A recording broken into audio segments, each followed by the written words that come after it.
साजिशों का सरताज है चीन। नमस्कार, आप देख रहे हैं आज तक। आपके साथ मैं हूं चित्रा त्रिपाठी। साजिश रचने में तो चीन ने हद कर दी है। चीन का वुहान एक बार फिर से दहशत में जी रहा है। कहने को तो इस बार दहशत बाढ़ की है। पहले तो ये सबको लगा कि ये बाढ़ बारिश की वजह से आई है, लेकिन अब आरोप ये लगाए जा रहे हैं कि जानबूझकर खोले गए कुछ बांधों की वजह से वुहान डूबने की कगार पर पहुंच गया है। लेकिन सवाल यह है कि आखिर चीन ऐसा क्यों करेगा? क्या ये कोरोना के सबूत मिटाने की कोई साजिश तो नहीं? हमारी ये खास रिपोर्ट देखिए।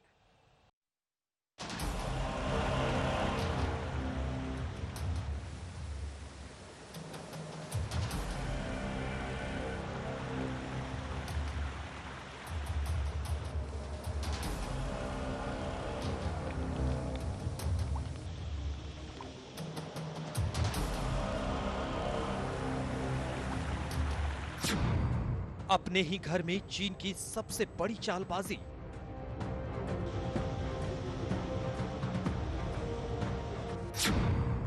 वुहान में जानबूझकर लाई गई थी बाढ़।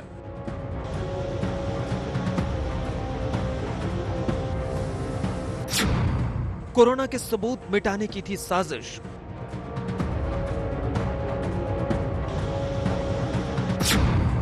डब्ल्यूएचओ की टीम से सच छुपाने की थी साजिश।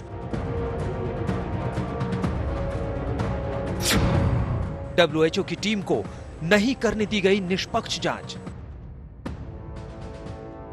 ये वो सवाल है जो चीन के एक्टिविस्ट से लेकर अमेरिकी मीडिया तक उठ रहा है, लेकिन जवाब किसी के पास नहीं है, क्योंकि चीन जवाब देना चाहता ही नहीं, किसी भी कीमत पर नहीं, किसी भी हालत में नहीं। तो क्या मान लिया जाए कि वुहान में बर्बादी का यह मंजर सिर्फ प्रकृति का प्रकोप नहीं था?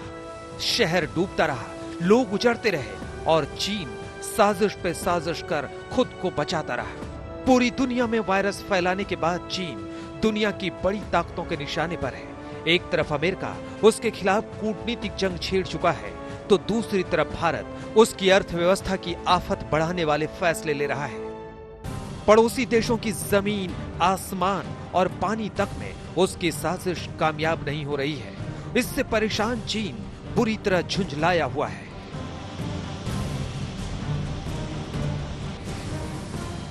ये जो तस्वीरें आप देख रहे हैं, ये चीन के वुहान शहर की हैं। पानी में डूबा ये वही शहर है जहां की एक लैब से चीनी वायरस पूरी दुनिया में फैलता चला गया और अब तक 1,62,00,000 से ज्यादा लोगों को अपनी चपेट में ले चुका है।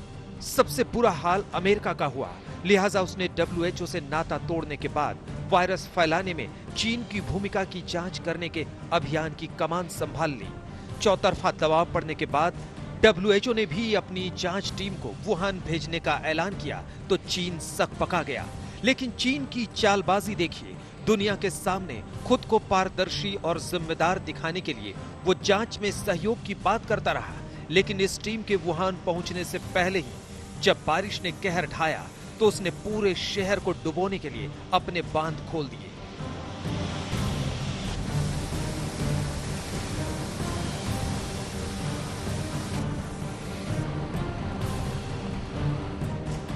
आरोप है कि वुहान में बाढ़ सिर्फ बारिश के चलते नहीं आई है। एक बांध से पानी को जानबूझकर छोड़कर वुहान को डुबोया गया है। ये बांध वुहान से 368 किलोमीटर दूर यिलिंग जिले में है। हालात इतने बदहाल हो गए कि शहर में 8 लोगों को अपनी जान गंवानी पड़ी। डब्ल्यूएचओ टीम के आने से पहले वुहान में लॉकडाउन लगाने पर भी सवाल उठने लगे। तो क्या चीन ने डब्ल्यूएचओ टीम के वुहान शहर में आने से पहले कोरोना के सबूत मिटाने के लिए बाढ़ की साजिश रची? चीन की जेल में यातनाएं झेलने के बाद देश छोड़ने को मजबूर हुई एक्टिविस्ट जेनिफर जेंग की माने तो सच यही है। ये जानबूझकर उठाया गया कदम था। चीनी अधिकारी जानबूझकर हुबेई प्रांत के शहरों में बाढ़ ला रहे थे, ताकि कोरोना महामारी में चीन की भूमिका और उससे जुड़े सबूत मिटाए जा सके। इस बाढ़ के बाद डब्ल्यूएचओ की टीम वहां पहुंची, लेकिन चीन कहां किसी को आजादी से काम करने देता है। अमेरिकी मीडिया ने चीन की मंशा पर सवाल उठाते हुए लिखा, डब्ल्यूएचओ की जांच में अभी कई महीने लग सकते हैं। इसकी वजह कई व्यवहारिक दिक्कतें हैं, जैसे चीन ने विस्तृत जांच करने वाली विशेषज्ञों की टीम को 14 दिन के लिए क्वारंटीन कर दिया है। इससे उन्हें जासूसी भरा काम सीमाओं में रहकर करना होगा। जाहिर है क्वारंटीन इकलौती दिक्कत नहीं है। कोरोना महामारी के लिए जिम्मेदार वायरस की जांच कई तरह की बंदिशों में कैसे हो सकती है। खैर, बुरा तो WHO को भी लगा। चीन का पिट्ठू होने के बावजूद उसने भी बातों बातों में अपनी नाराजगी जता ही दी। वैसे तो लोगों का क्वारंटीन होना और सीमाओं में रहकर काम करना एक आदर्श स्थिति नहीं है, फिर भी हम रिस्क मैनेजमेंट प्रक्रिया का सम्मान करते हैं। कई जाने माने विशेषज्ञों को भी कोरोना वायरस की जांच के सही तरीके से होने की उम्मीद कम ही है। चीन में 2002 और 2003 में सार्स महामारी की स्टडी में हिस्सा ले चुके सिंगापुर के वायरोलॉजिस्ट वेंग लिम्फा की आशंका सुनिए। पूरा राजनीतिक ढांचा ही निष्पक्ष वैज्ञानिक जांच करने के अनुकूल नहीं है। मुझे जांच टीम के सदस्यों के लिए बुरा लग रहा है। लेकिन चीन को किसी आरोप से कोई फर्क नहीं पड़ता। चीन हर बार की तरह इस बार भी मासूम बने रहना चाहता है, हर आरोप को नकार रहा है। यही तो उसकी फितरत है। धोखेबाजी और चालबाजी की इसी फितरत का खामियाजा उसे भुगतना पड़ेगा। आज तक ब्यूरो। अभी हमने आपको दिखाई चीन की बाढ़ वाली साजिश। अब आपको दिखाते हैं कि कैसे हर मोर्चे पर साजिश रचने की फितरत पाल ली है चीन ने। दुनिया पर राज करने के उसके नापाक इरादों ने तो यह आशंका भी बढ़ा दी है कि कहीं वो जैविक युद्ध की तैयारियों में तो नहीं जुटा हुआ।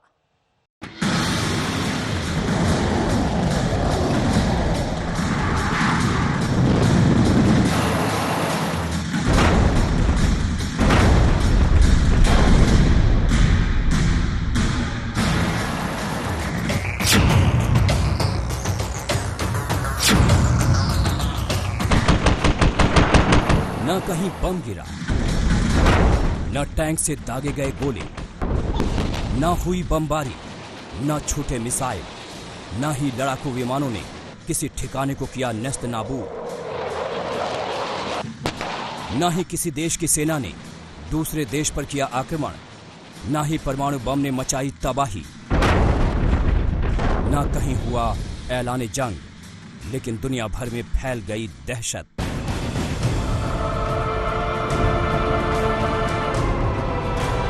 दहशत ऐसा जो आज भी मचा रही है तबाही,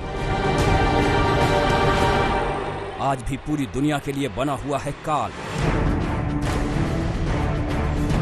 कोरोना नाम का ये वायरस ऐसा है कि लोग दनादन हो रहे हैं बीमार, लोगों की जा रही है जानें। 194 से ज्यादा देश में लोग हुए हैं प्रभावित। दहशत का यही सिरा चीन से जुड़ गया, क्योंकि सबसे पहले वायरस ने लोगों को बीमार करना चीन में शुरू किया था। चीन पर आरोप लगे कि उसने दुनिया से इस खतरनाक वायरस की बातें छुपाई।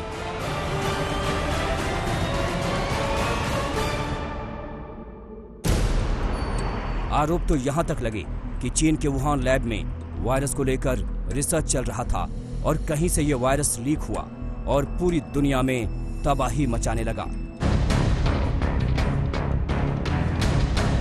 इस बीच पूरी दुनिया की फिजा में सवाल तैरने लगे कि क्या ये कोई जैविक युद्ध तो नहीं, क्या चीन जैविक आतंकवाद की शुरुआत तो नहीं कर रहा। हालांकि अब तक इसकी पुष्टि नहीं हो सकी, लेकिन अमेरिका के राष्ट्रपति डोनाल्ड ट्रंप ने सरेआम कहा था कि चीन के वुहान की प्रयोगशाला से ही खतरनाक वायरस फैला और उसके पास पुख्ता सबूत हैं। हालांकि उन्होंने सबूत साझा करने से इनकार कर दिया।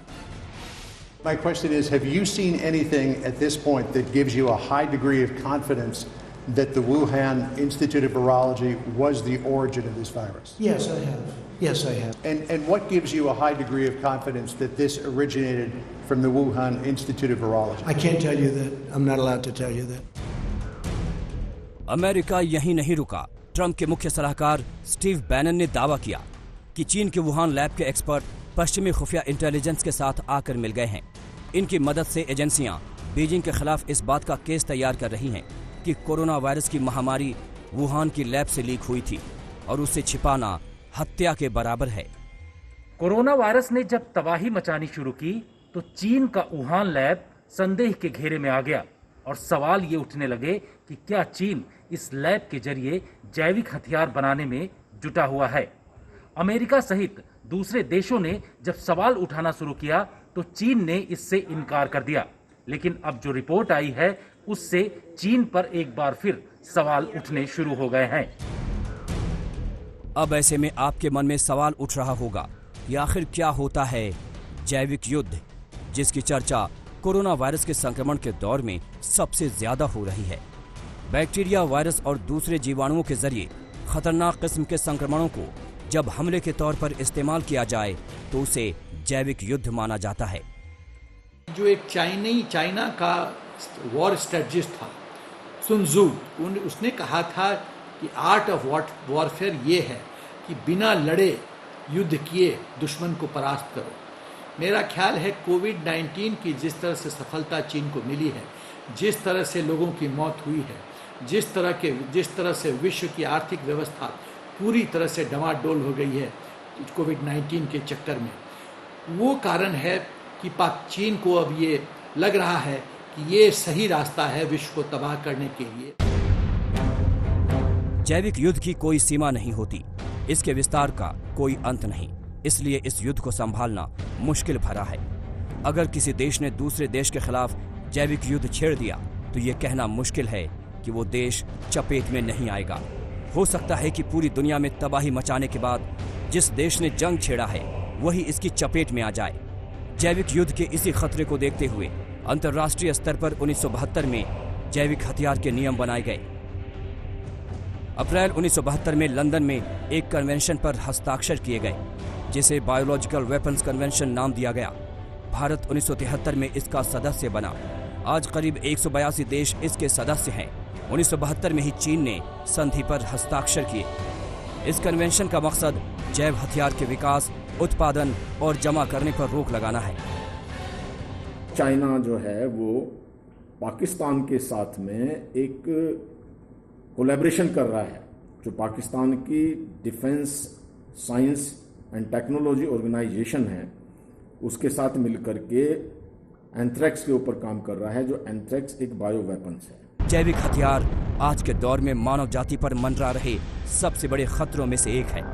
यही वजह है कि कोरोना वायरस ने दुनिया को एक बार फिर सोचने के लिए विवश किया कि क्या ये चीन के जैविक हथियारों का नतीजा तो नहीं। जितेंद्र बहादुर सिंह के साथ आज तक ब्यूरो। उधर पूरी दुनिया कोरोना से जंग लड़ रही थी तो इधर चीन घुसपैठ करने की फिराक में लद्दाख में एलएसी के करीब आ धमका। सीमा पर तनातनी के करीब 2.5 महीने बीत चुके हैं। कुछ जगहों से वो पीछे भी हटा है, लेकिन पैंगोंग लेक से हटने को वो अब भी तैयार नहीं है। और इतना ही नहीं, वो सड़क बनाकर हिमाचल प्रदेश से सटी सीमा तक भी अपनी मौजूदगी दर्ज करा रहा है।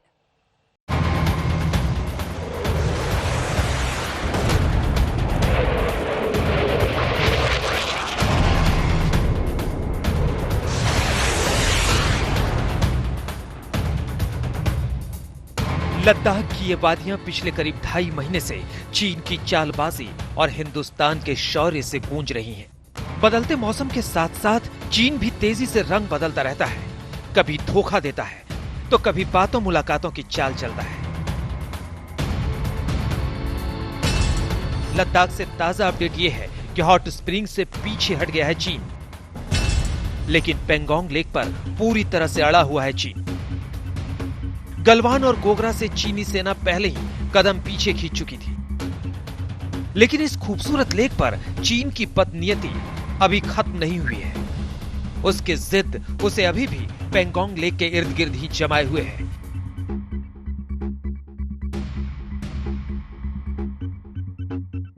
पिछले हफ्ते पेंगोंग इलाके में फिंगर 4 की रिज लाइन पर भी पीएलए ने सैनिकों की मौजूदगी को काफी कम कर दिया था, लेकिन फिंगर 5 से चीनी फौज पीछे नहीं हटी है। चीनी सैनिकों की मौजूदगी की वजह से भारतीय सेना पहले की तरह वास्तविक नियंत्रण रेखा तक गश्त नहीं कर पा रही है। हालांकि सरकार का मानना है कि यह अस्थायी स्थिति है और सेना के पीछे हटने की प्रक्रिया जारी है, लेकिन रक्षा विशेषज्ञ चीन की नीयत पर सवाल खड़े कर रहे हैं। जो लोग इतिहास से नहीं सीखते हैं वो इतिहास के पन्नों में विलीन हो जाते हैं। यदि चीन का कैरेक्टर देखिए, डीएनए देखिए, तो 1962 के चीन का डीएनए क्या रहा है? वो धोखेबाज देश है, धोखा देता है। सवाल ये है कि क्या चीन पे विश्वास किया जा सकता है? एकदम नहीं। एक और बिंदु कि चीन के दृष्टिकोण में पूरी तरह से विश्वास डेफिसिट है, ट्रस्ट डेफिसिट है। चीन के अड़ियल रुख को देखते हुए माना जा रहा है कि अगले हफ्ते पेंगोंग लेक को लेकर कोर कमांडर स्तर की फिर से बातचीत हो सकती है। चीन ने लद्दाख में घुसपैठ करने की अपने साजिश में कई मोर्चों पर मात खाई है। 15 जुलाई को गलवान में हुई हिंसक झड़प में भारत के 20 बहादुर जवान शहीद हुए थे और चीन की तरफ से भी करीब 20 सैनिक मारे गए, लेकिन चीन अब तक उस हार को स्वीकार नहीं कर पाया है। थल सेना के अलावा भारत ने लद्दाख के आसमान में भी चीन को सबक सिखाने की पूरी तैयारी कर ये जता दिया कि वो इस बार पूरी ताकत के साथ मुकाबला करेगा। प्रधानमंत्री नरेंद्र मोदी और फिर रक्षा मंत्री राजनाथ सिंह फॉरवर्ड पोस्ट का दौरा कर जवानों का हौसला बढ़ाते रहे।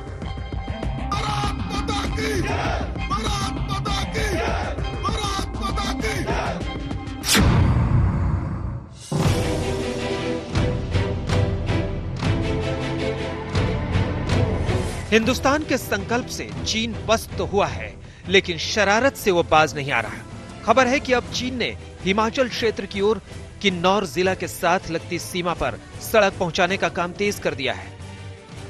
किन्नौर के मोरंग घाटी क्षेत्र के आखिरी गांव कुनुचारंग से आगे खेमकुल्ला पास की ओर मोटर योग्य सड़क बनाने का काम चीन ने युद्ध स्तर पर चलाया है।